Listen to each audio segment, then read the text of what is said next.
Hey there, YouTube. We are going to jump into our writer's strike news, and I have a very important interview I wanted to show right off the bat here. I think this is very important. It's good to see,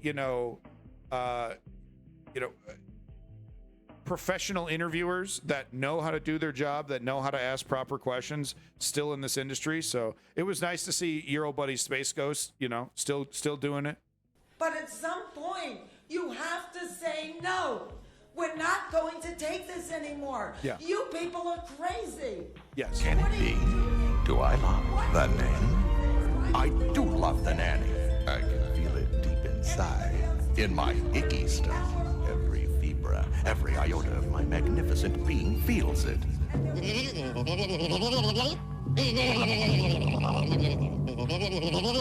I'm on strike. Stick it to the man. But at some point, you have to say If I see a Space Ghost clip, I'm playing it. I don't care what the fucking context is. It's getting played. I thought Sean Gunn's statement here is really interesting because I got to give him credit. I got to give him credit for having a nutsack. I think that's really admirable what he's saying here. But it is interesting how he's speaking very, very carefully. And why is that? Because I mean, he's a multimillionaire because of Disney, and he knows it. But still, to come out and make the statement publicly, you got to give him credit, man. Say what you want. I mean, have you ever been obligated to come out, someone sticking a camera in your face? Tell me all the shit you don't like about your boss, so we can put this on the news. Everyone's gonna watch this, including your boss. Your boss is gonna watch this. Can you go ahead and tell me everything you don't like about him while you're still employed by him? I mean, Sean Gunn understands that, he's a very talented actor with a big resume, so he can get work outside of Disney. But shitting on Disney is like literally shitting on a money generator, a money funnel. Are you gonna say no to the money funnel? Kind of hard to say no to the money funnel, isn't it? I don't know. I kind of like the money funnel. But anyway, I think he does deserve credit for this statement. I think that when Bob Iger talks about what a shame it is, he needs to remember that in 1980, CEOs like him made 30 times what their lowest worker was making. Now Bob Iger makes 400 times what his lowest worker is, and I think that's a shame, Bob. And maybe you should take a look in the mirror and ask yourself, why is that? Spill a little and not tea. only why is that, is it okay? Is it morally okay? Is it ethically okay that you make that much more than your lowest worker? And if so, why? Why is that okay? If your response is that that's just the way business is done now, that's just the way corporations work now, well, that sucks, and that makes you a person if that's your answer. True. So you should come up with a better answer than that. All right. I mean, he very right up to that edge, and I appreciate that. I mean, it's I guess it's easy to forget, but people like Bob Iger are merciless, shameless oligarchs. They fucking hate you. Okay? They think you're stupid. They think you're poor. They think you're ignorant. They think you deserve to be where you're at, that you deserve to earn as little as possible because you're not really worth shit anyway. They fucking hate you. So don't feel bad when you're clawing back some of your hard-earned wealth from their careless, cold, icy fingers. Okay? They just grab, like as an autonomous response. All they know is the grab, right? It has nothing to do with morality or anything else. It's all about that, making that number bigger. They're sociopaths. They're unhealthy people. Bob Iger. Yes, I know he wears a suit and he walks around. Talks really normal and everything. He's an unhealthy man who would be happy to see us all homeless if it meant more money in his pocket. Okay. Oh, but Disney. Oh, the Dream Factory.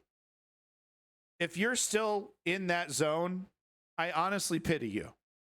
Because the Bob Igers of the world are mouth fucking you every single day without a shred of respect. Okay? They hate you. Moving on.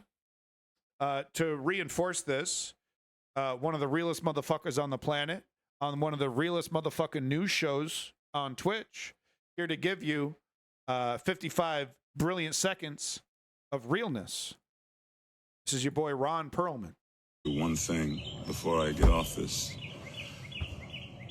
The motherfucker who said we're going to keep this thing going until people start losing their houses and their apartments. Listen to me, motherfucker. There's a lot of ways to lose your house. Some of it is financial, some of it is karma, and some of it is just figuring out who the fuck said that. And we know who said that. And where he fucking lives.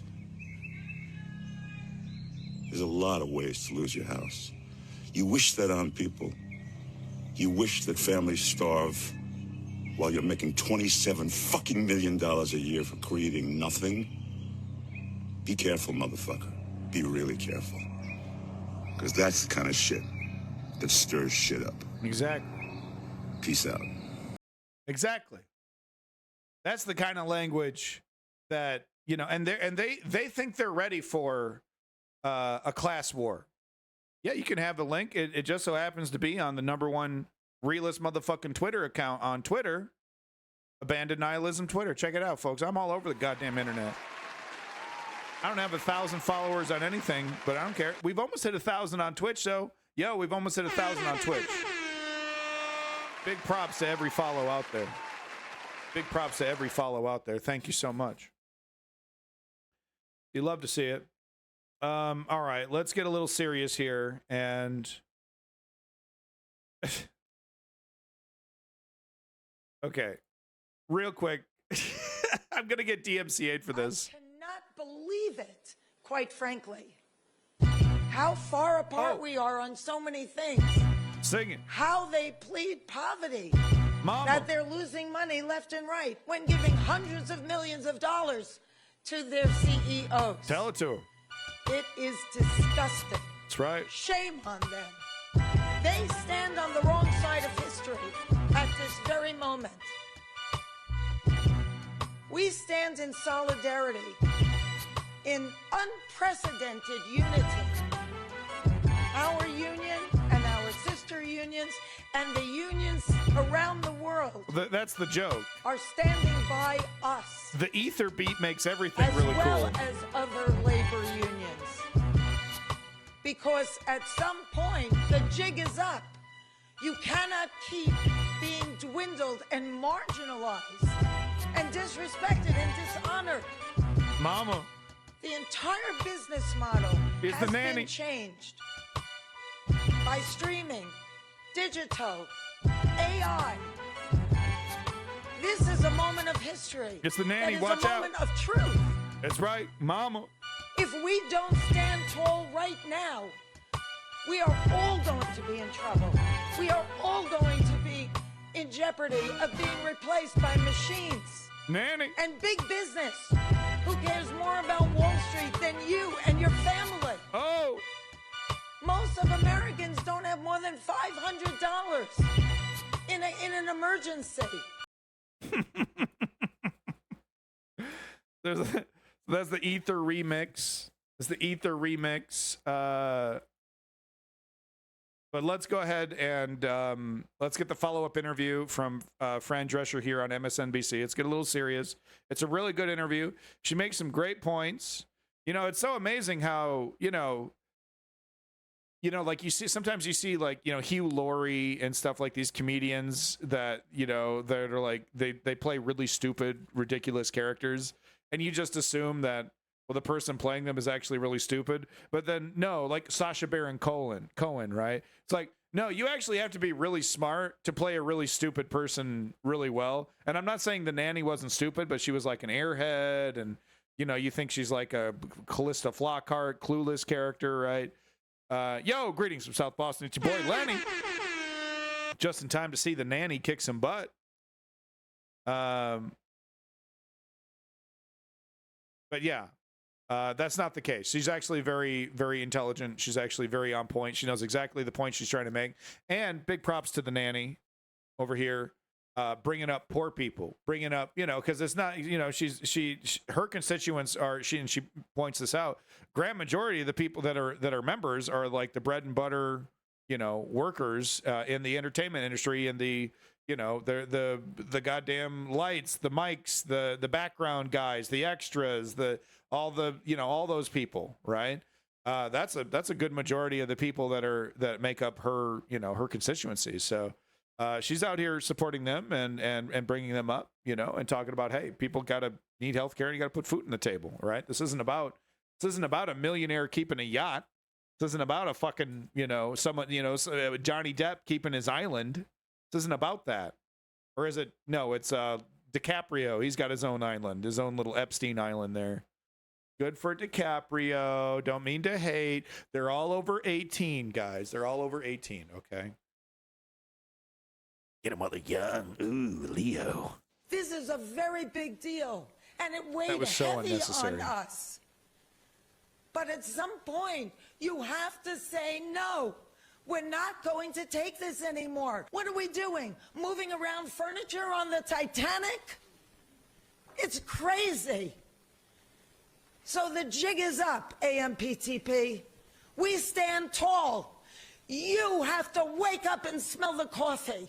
Oh, We nanny. are labor and we stand tall. That was the president of see the it. Screen Actors Guild, actor Fran Love to see Drescher, it. this afternoon. She was announcing the union's unanimous decision to strike after 4 weeks of negotiations with the Alliance of Motion Picture and Television Producers, after those negotiations failed to reach a deal on a new contract. Comcast, the corporation that owns MSNBC's parent company, NBC Universal, is one of the entertainment companies represented by that alliance. At midnight Pacific time this evening, the nearly 160,000 actors represented by the union will join members of the Writers Guild of America who have been striking for the past 72 days for their own contract. This collective action will be the first industry-wide Hollywood shutdown in nearly 63 years. Yeah. Joining us now And is... it's been a long time coming. Like, they don't really get into it in this interview, but the rules are draconian. I'm talking rules from the 50s and shit. They want it, and they there's been some contract updates, with the DVD era, but they basically want to treat streaming like it's not even a thing, even though it's like the most important thing in the world. And they set all your performances, your performance metrics to the amount of subscriptions they get based off the show and all this. But man, it is they want to pay people, I mean, peanuts, absolute peanuts. And once again, I need to stress this. This is not, like I said, Johnny Depp getting another yacht. Okay, these are just regular folks. It's thousands and thousands of regular folks for all these different productions. And yeah, no, look, we need entertainment, and they do need to make a living. I don't, and it's like there's plenty of money. There's plenty of money. Okay, there's plenty of money. All right, they don't need, because Fran Drescher here brings this up. They plead poverty, right? Oh, we're out of money. We can't possibly pay anybody anything. It's okay. Fran Drescher, president of SAG-AFTRA. Fran, Ms. Drescher, thank you so much for making time this evening. I know that you have a lot going on. I'll get right to it. 2 weeks ago, you were quoted as saying the union was having extremely productive negotiations with the studios. Can you tell us what transpired between then and now that is leading SAG to strike? Well, I think that we were dealing with a lot of peripheral, issues that seem to be going well. And so I guess naively, I figured it would continue to go that way. But as we got closer to the core issues, it seemed like we were either being stonewalled or were further and further apart from coming into any kind of a meeting of the minds. And that came as a real disappointment to me. I didn't expect it. And I really feel profoundly saddened that we got to this point. I wasn't really, I mean, we did everything we could to avert a strike, including extend by 12 days in an unprecedented amount of time. And we really had to convince the membership that in earnest, we thought that we would be able to carve deeper inroads. And that was why we felt that if we could only extend a little longer, that maybe we could avert a strike. But in fact, they didn't come to the table all that often. They canceled a lot of meetings. I thought maybe they were duking it out. And you can bet representatives defending their side are saying, "Oh, we came to the table with a great deal," and Fran Drescher, the nanny, she said no. She said no. She was really mean to us, and she said no. It's classic. It's classic. Israel is actually really good at this too, with the endless Palestinian debate, right? Oh, we come to the table all the time. We're super fair in our negotiations. And you actually look into the meats and potatoes of the motherfucking situation. Like, yeah, you're not. No. You're lucky if they show up, and if they do show up, they're like, we want total victory. That's the only thing. That's the only thing you could give us. Okay. Behind closed doors, and they were actually going to come back with something of substance that was meaningful. And boy, did I get a surprise, because we got bupkis, basically. Oh! And, I think we were duped, maybe, to allow for more promotion of summer movies before we, struck. Wow. Can we just... That's so cynical. Oh, yeah, that sounds about right. And I got to say, I feel like, hey, thank you for that follow, Nidak. Nidnak. I really do feel like she's speaking in earnest. I don't really feel like she's being that dishonest. Maybe it's because she's a really good actor, but I don't know. I feel like she's speaking kind of earnestly, and I don't really sense a lot of deception. Just talk a little bit about the sticking points, because I know the union is asking for better pay. They want residuals on streaming, and there are some concerns about artificial intelligence. Can you talk at all about nuts. What is most really troublesome to you about the latest bid from the studios? Well, definitely everything that you've mentioned. I mean, artificial intelligence is a threat to workers around the world. What we are doing here, the eyes of the world are watching. My ass going to lose a job. We happen to be able to get a lot of interest because of the celebrity component of our labor force. But that doesn't mean that what's happening to us is unique.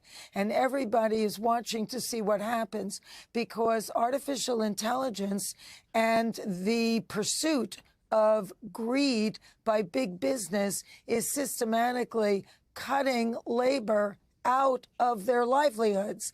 And we see that happening since the... It's really fascinating, too, because what's the end game? Do they honestly think no matter what, no matter how little they pay people, there will always be someone who will show up? Do they not think that the quality of their product is going to diminish? They don't think about any of that. And that is one of the major problems. These guys are not artists. They don't make art. They don't understand any of it. It's not about that. It's about short-term gain. The moment that happens, right, that they've filled the market with a bunch of AI-generated crap, with a bunch of, the only actors that can afford to actually be paid the pittance that they're paying, total garbage, and they've ruined their market, they're just going to jump ship. They'll say, okay, we're on to the next thing. We don't give a fuck. They have no allegiance to the things that they run, and they're incentivized to be that way. That's the main problem. That's why they're there.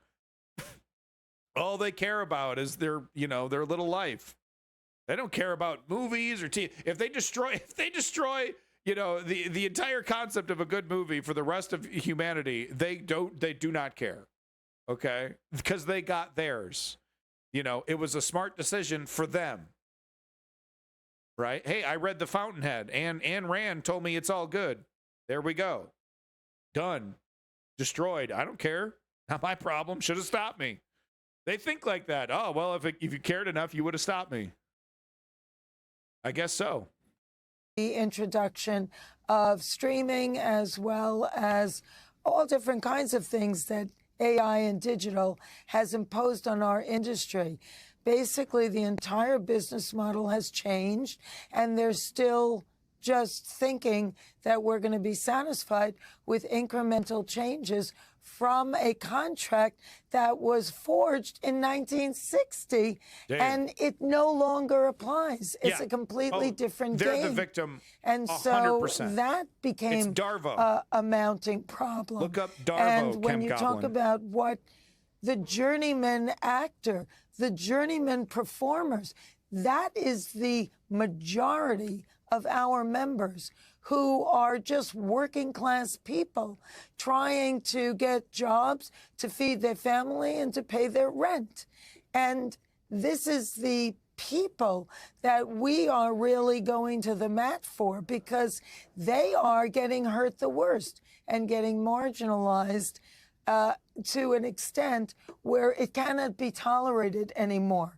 So, you know, it's imperative that we don't settle for a proposal that is a minimum, which essentially ends up paying those people less than what we made in 2020 in real money.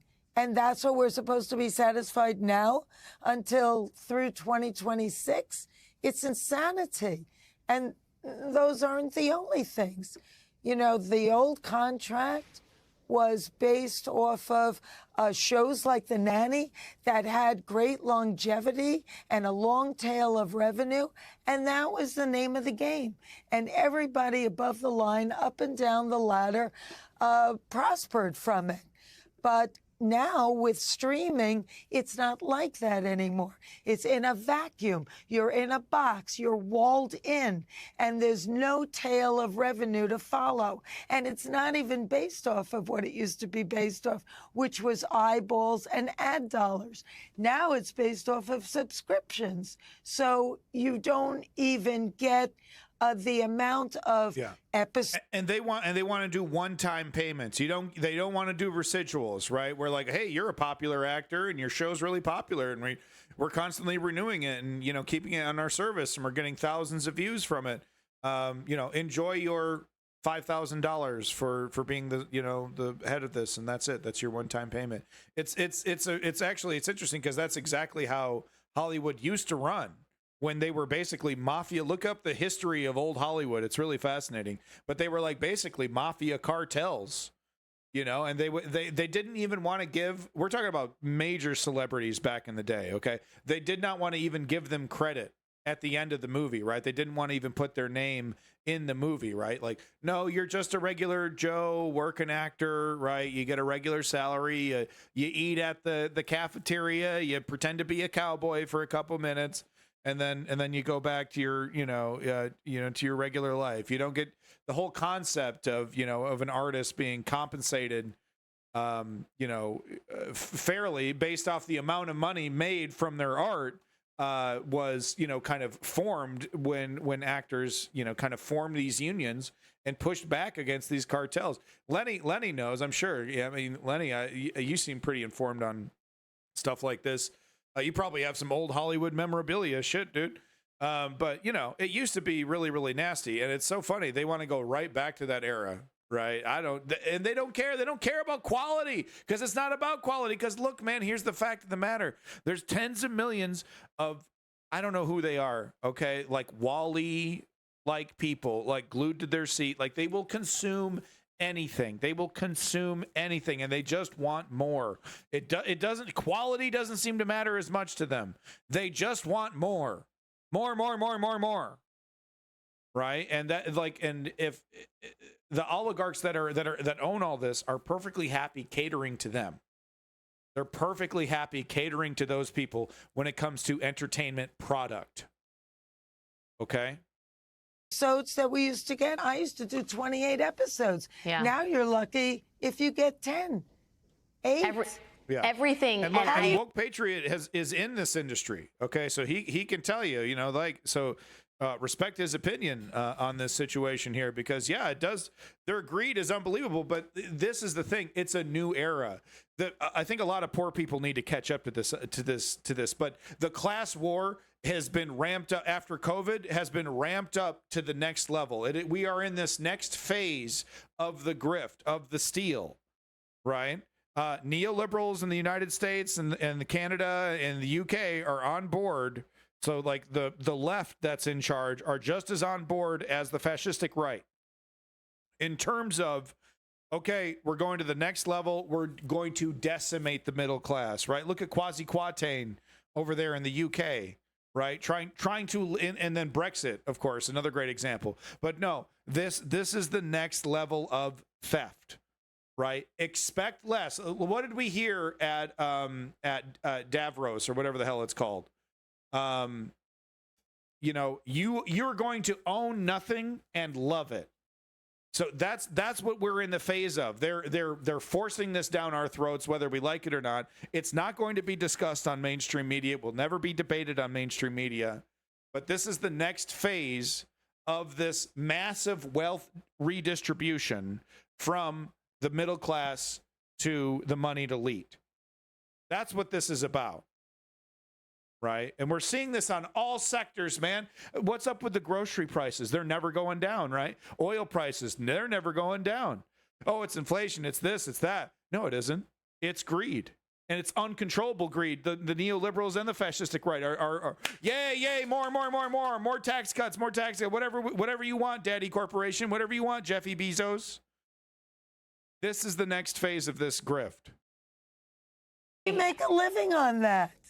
I hear you on the changing nature of the industry. Yeah, well, it bears mentioning that the Writers Guild is also about. Striking for many of the same reasons, the disruption in the industry. Not the all studios about often say the disruption in the industry is making them rethink their revenue streams. I mean, how do you see your goals and the writers' goals dovetailing? Do you think that you're... I'm sorry, her mic is a lot higher than Fran Drescher's. Your strike is going to help them achieve their ends. I know that there's been some reporting, at least from one studio executive, who said the studios are determined to, quote, break the Writers Guild of America. Are you guys going to be there to support them? I mean, are you working hand in fist?